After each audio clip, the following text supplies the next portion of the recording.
Welcome to Animeconomy. Today, we're diving into a book that might just change the way you see everything, especially the paper and coins you carry around every single day. Seriously, just think about that for a second. What if the dollars, the yen, the money you work so hard for, the very thing you use to build your dreams, what if it isn't a tool for your freedom at all? What if it's actually a cage?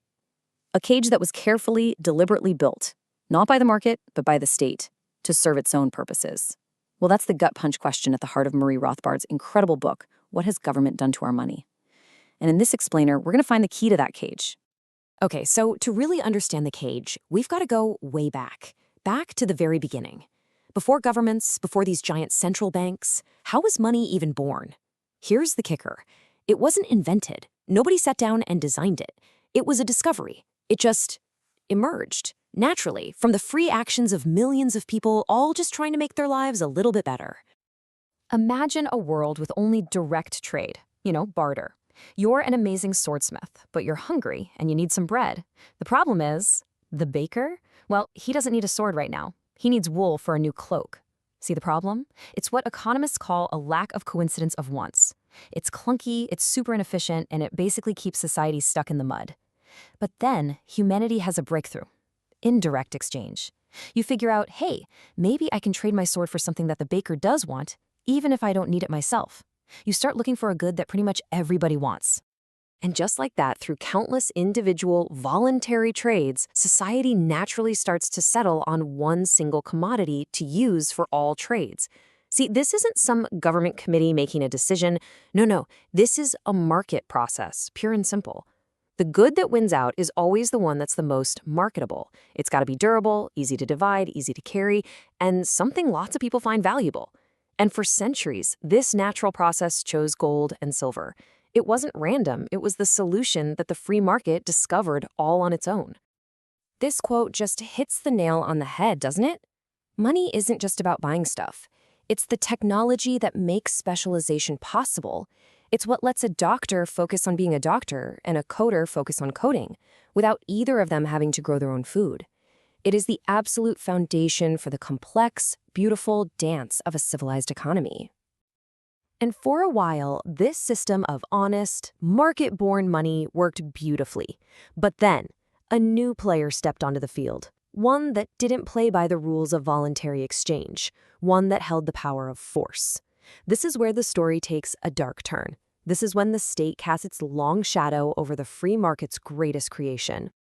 And the takeover? It's not an accident. It happens in 3 deliberate steps. First, the state grabs a monopoly on minting coins, claiming it's for our own protection and to guarantee quality. Then it begins the secret, sinister process of debasement. And finally, when people start to notice, it brings out the hammer of legal tender laws, forcing you to accept their watered-down money at its old, higher value. It's a playbook for capturing the entire monetary system. Let's be crystal clear about what this is. Debasement is just a fancy word for counterfeiting, period. But it's counterfeiting done legally by the state. The king would literally take a pound of his people's silver coins, melt them down, mix in a bunch of cheap metal like copper, and then mint new coins that still said 1 pound, pocketing the leftover silver for himself. It was the original hidden tax, a quiet theft from everyone.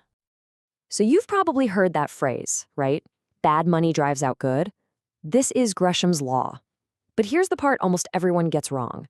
It's not a failure of the free market, it's the direct result of government meddling. Think about it. When the government uses force to say that a debased, junky coin is legally equal to a pure, good coin, what do? Well, you're not stupid. You hoard the good coins, the pure silver ones, and you spend the bad ones as fast as you can. The bad money only drives the good money into hiding because the state fixed the price between them. Now, this ancient trick of debasement, it hasn't gone away. Oh no, it's just evolved. It has a modern equivalent that's way more sophisticated and way more destructive. It goes by a very simple name, inflation. Okay, I need you to lean in for this one, because this is probably the most important definition in this entire explainer. Inflation is not rising prices. Rising prices are just the symptom, like a fever. Inflation is the disease. The disease is the expansion of the money supply by the government and its central bank. It is, quite literally, the creation of money from thin air. It's counterfeiting on a massive global scale. And here's where the brutal, hidden injustice of it all comes in. When the government creates new money, it doesn't just fall from the sky equally on everyone. Of course not. It gets injected into the economy through very specific channels. Big banks, government contractors, the financial sector. These first receivers get to spend the new money while prices are still low. But as that new money circulates, like a ripple in a pond, it starts bidding up prices for everyone else. By the time that money trickles down to the rest of us, savers, people on fixed incomes, regular wage earners, prices have already shot up. We lose. It is a massive, systematic transfer of wealth from the last in line to the first. And the damage just cascades from there. Inflation makes it impossible for businesses to plan for the future. It punishes people who save and rewards people who go into debt. It absolutely devastates the life savings of the elderly and the poor. And as Rothbard masterfully explains, it is the root cause of the crazy, destructive boom and bust cycles we keep seeing. If this explanation is clicking for you and you feel like this is a message that other people really need to hear, please consider liking this video and sharing it with someone you know. So, okay, we've seen the problem. We've looked into the cage and seen how the bars were forged. But here's the hopeful part. Understanding the cage is the very first step to dismantling it. So now we're going to shift from the problem to the solution. And the solution isn't some complex 10-point government plan. It's a simple but profound idea. After hearing all this, it's pretty easy to feel trapped, to feel like the problem is just too big, too entrenched. But the path to freedom, it begins with a change in perspective. It all starts with understanding one crucial mind-bending insight about what money actually is. This is Rothbard's revolutionary point. Let that sink in.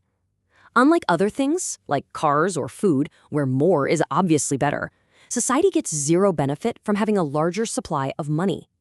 More money doesn't create more wealth. It just dilutes the value, the purchasing power, of every dollar or yen or euro that already exists. A free market can function perfectly well with any given supply of money, which means there is absolutely no reason to have a central authority managing it, or worse, constantly increasing it.